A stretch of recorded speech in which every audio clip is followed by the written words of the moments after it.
Ndabaramukije inshuti z'umwami Yesu Kristo, amahoro y'Imana akomeze kubana namwe. Ndizera ko mwese aho muri mwaramutse neza. Uyu ni wa mwanya twagenyeho kugira ngo tujye dufatanya gusangira ifunguro ry'umunsi. Uyu munsi turi ku itariki 14 z'ukwa 12 mwaka wa 2024. Ndagira ngo dufatanye gusangira ifunguro ry'umunsi kugira ngo rize kudutunga. Reka rero mbagezeho insanganyamatsiko y'ifunguro ry'uyu munsi. Iravuga ngo ntawabasha kuvanga amasezerano yawe n'Imana cyangwa se ngo ayavange. Mbere y'uko twinjira mu ijambo nyirizina, reka mbashe kubaririmbira, hanyuma niturangiza tuganire ifunguro y'uyu munsi nabateguriye. Reka turirimbane indirimbo yo mu Gakiza ya 15 ivuga ngo amasezerano yose uko Imana yatanga yakomejwe n'amaraso y'umwami wacu Yesu.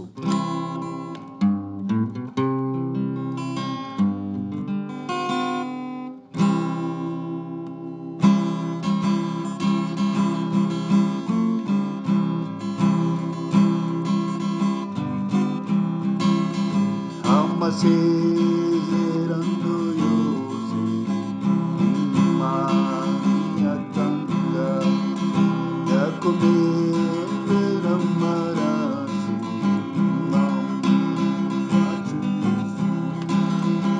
Isi ntizavaho, ijuru ritavuga, izera azabona ayo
haleluya, haleluya, haleluya.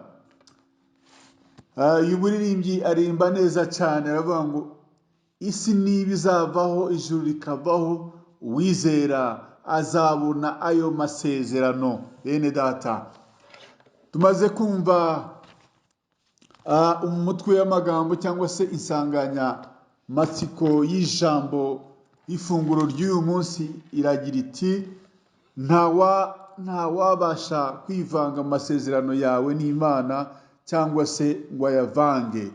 Reka dusome ijambo ry'Imana riri muri Yesaya, igitabo cy'umuhanuzi Yesaya ibice 43, duhere ku murongo wa 11 tugeze ku murongo wa 13. Haravuga ngo jye ubwanjye ni jyewe Uwiteka, nta wundi mukiza utari jyewe. Ni jye wabwirije iby'agakiza kandi ndakiza, ndabigaragaza kandi muri mwe nta yindi mana yahabaye. Nicyo gituma muri abagabo bo kumpamya ko ari jye Mana, niko Uwiteka avuga, kandi koko uhereye aho umucyo wabereye ndiwe, ntawubasha gutesha ukuboko kwanjye. Ubwo nzakora umurimo, ninde uzankoma mu nkokora? Amen. Imana mufitanye amasezerano y'ibyo izagukorera. Hari ibyo yagusezeranyije ko izagukorera mu buzima bwawe. Nta muntu n'umwe wabasha kubyivangamo, nta muntu n'umwe wabasha gutuma bidasohora ibyo Imana yagambiriye. N'Imana yaragambiriye kukurengera, izakurengera. Nimba Imana yaragambiriye kugukiza, izagukiza. Nimba Imana yaragambiriye kukugirira neza, izakugirira neza. Nta muntu wabyivangamo, nta n'umuntu n'umwe wabasha kugira icyo abikoraho. Wowe ushobora kuba urimo kwibwira ngo uri mu bihe bigoye, ntacyo uri kubona kigaragaza ikimenyetso cy'ibyiza, ariko ndagira nkubwire ngo Imana hari ibyo yavuganye nawe. Iyo usomye muri iki gice cya 43, hari aho yirahiriye, iravuga ngo yaragucunguye, yaraguhamagaye, ndetse inavuga ko uri uwayo. Iravuga ngo nunyura mu mazi ngo izaba iri kumwe nawe, nuca mu migezi ntizigere gutembana, nunyura mu muriro ntuzashya, kandi ibirimi byawo ntibizigera bigufata. Iyo ni Imana yabivuze. Impamvu yabivuze nuko wayibereye inkoramutima kandi ukaba uwo kubahwa nayo. Hari impamvu rero ishingiraho, hari amasezerano mufitanye nayo yuko izakurinda. Ibyo byose aho kugira ngo yice amasezerano mwagiranye, izemera ngo itange ingabo nyinshi zipfe ku bwawe. Irangije irihamiriza, iravuga ngo ni jyewe Uwiteka ukiza. Irangije iravuga ngo nta yindi mana. Imana rero yahamije ko ari izagukiza, ari izakurengera. Sinzi ikibazo urimo muri no minsi kikuruhije, ariko ndagira nkubwire ngo yiteguye kugira icyo ikora, kandi ngo ntawe uzigera ayikoma mu nkokora, ntawe uzayibangamira mu cyo igambiriye kugukorera. Mwene data, ihangane ukomere, icyifuzo ufite irakizi kandi yiteguye kukugira neza. Ntawe uzigera ayibangamira mu kukugirira neza. Iri jambo ndarigira ngo urigendereho uyu munsi wa none, umenye ko Imana igiye kukurengera, kandi ntawe uzigera ayivangira mu madosiye yawe nayo, kuko yiteguye kukugira neza. Ijambo ry'Imana ridufashe kandi tugire neza mu izina rya Yesu Kristo. Mwakire neza ijambo ry'Imana. Reka dusenge. Data, mu izina rya Yesu, ndagushimiye kubw'iri jambo watugeneye uyu munsi wo ku itariki 14 z'ukwezi kwa 12 umwaka wa 2024, kugira ngo ritwibutse ko hari amasezerano dufitanye nawe, kandi ko ntawe uzigera yivangamo cyangwa se ngo yavange cyangwa se agire ibindi avangamo. Ni wagambire kutugira neza, ntawe uzigera agukoma mu nkokora. Komeza utugire neza, komeza uduhagarareho, uturengere. Urakoze, urakarama, bana natwe muri byose. Ishimwe n'icyubahiro bikomeze kuba ibyawe none n'iteka ryose, mu izina rya Yesu Kristo. Amen. Imana y'amahoro ikomeze kubana namwe kandi barinde mugire gusoza neza icyumweru cy'umurimo aho muherereye. Murakoze, turi kumwe kandi nzakomeza kubana namwe no kubasengera mu izina ryawe ryera Yesu Kristo umucunguzi wacu. Amen, amen.